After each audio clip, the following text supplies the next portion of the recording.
نوید امین گزرے وقتوں کی بات ہے کہ کسی دور ملک پر ایک بادشاہ حکومت کرتا تھا۔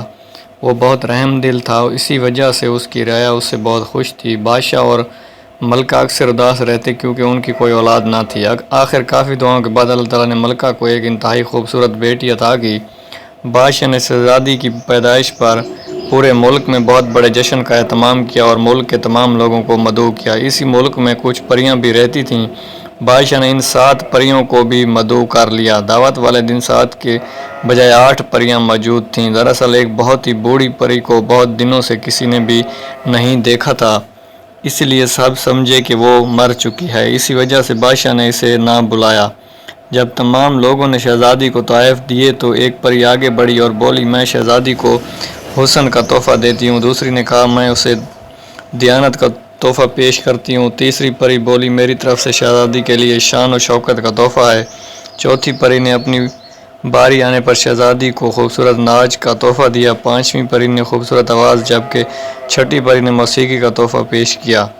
قبل اس کے کہ 7ویں پری شہزادی کو تحفہ دیتی، بوڑھی پری غصے کی حالت میں آگے بڑھی اور بولی، شہزادی کو چرخے کا تکلا چبھے گا اور وہ مر جائے گی۔ بادشاہ اور ملکہ یہ سن کر رونے لگے اور تمام رعایا غمگین ہو گئی۔ اتنی دیر میں 7ویں پری آگے آئی اور بولی، میری طرف سے یہ تحفہ ہے کہ شہزادی مرے گی نہیں بلکہ 100 سال کے لیے گہری نیند سو جائے گی اور 100 سال بعد ایک خوبصورت شہزادہ آ کر اس کو نیند سے بیدار کرے گا۔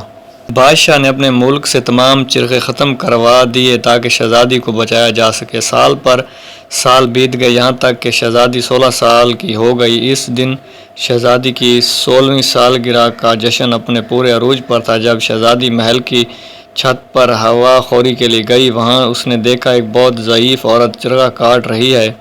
شہزادی نے کیونکہ چرخہ کبھی نہیں دیکھا تھا اس لیے حیرت سے تکنے لگی۔ بوڑھی عورت نے کہا، بیٹی یہاں آؤ، یہ لو، اسے خود چلا کر دیکھو۔ یہ سن کر شہزادی بوڑھی عورت کے پاس جا بیٹھی اور جیسے ہی اس نے چرخے کو ہاتھ لگایا، اس کا تکلا شہزادی کی انگلی میں لگا اور وہ گہری نیند سو گئی۔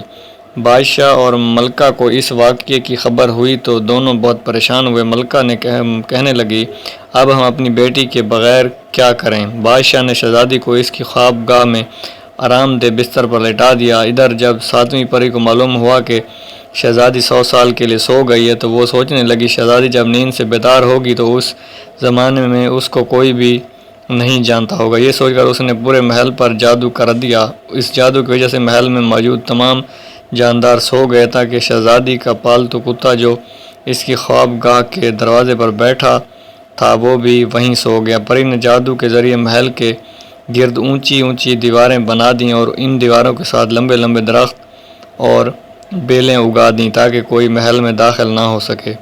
ایک روز ہمسایہ ملک کا شہزادہ شکار کھیلتا ہوا اس طرف آ نکلا۔ اس نے محل دیکھا تو پوچھا، یہ کس کا محل ہے؟ لوگوں نے بتایا کہ یہ جادو کا محل ہے، اس کے اندر ایک شہزادی 100 سال سو رہی ہے۔ جو شخص بھی اس کے اندر جانے کی کوشش کرتا ہے وہ زندہ واپس نہیں آتا۔ شہزادے نے کہا، میں ضرور اس محل میں جاؤں گا اور اس کا راز جاننے کے لیے کوشش کروں گا۔ لوگوں کے بہت سمجھانے کا بھی شہزادے پر کوئی اثر نہ ہوا اور وہ محل کی طرف چل پڑا۔ محل کے قریب پہنچ کر شہزادے نے جوں ہی درختوں اور بیلوں کی شاخوں کو ہٹانے کے لیے ہاتھ لگایا، بڑھایا، وہ خود بخود ہٹتی چلی گئیں اور شہزادے کو راستہ ملتا گیا۔ شہزادہ یہ دیکھ کر بہت حیران ہوا۔ چلتے چلتے شہزادہ محل کے دروازے پر پہنچ گیا۔ اس نے ابھی دروازے پر ہاتھ رکھا ہی تھا کہ دروازہ بھی خود بخود کھل گیا۔ شہزادہ دروازے سے اندر داخل ہو گیا۔ شہزادے نے ابھی بات پوری کی تھی کہ زوردار دھماکہ ہوا، تیز ہوا چلنے لگی اور شہزادی نے غصہ مغصہ آ کر آنکھیں کھول دیں۔ اس کے ساتھ ہی محل میں سوئے ہوئے تمام جاندار جاگ گئے کیونکہ اب جادو کا اثر ختم ہو چکا تھا۔ بادشاہ اور ملکہ اپنی بیٹی کو مل کر بہت خوش ہوئے۔ سب نے مل کر شہزادی کی 16ویں سالگرہ منائی کیونکہ 100 سال گزرنے کے باوجود سب لوگوں کی عمریں وہی تھیں جو ان کے سونے سے پہلے تھیں۔ شہزادی اور شہزادہ خوشی سے جھومتے رہے۔ کچھ دن بعد دونوں کی دھوم دھام سے شادی ہو گئی اور شہزادہ اپنی شہزادی کو لے کر اپنے ملک روانہ ہو گیا جہاں دونوں ہنسی خوشی رہنے لگے۔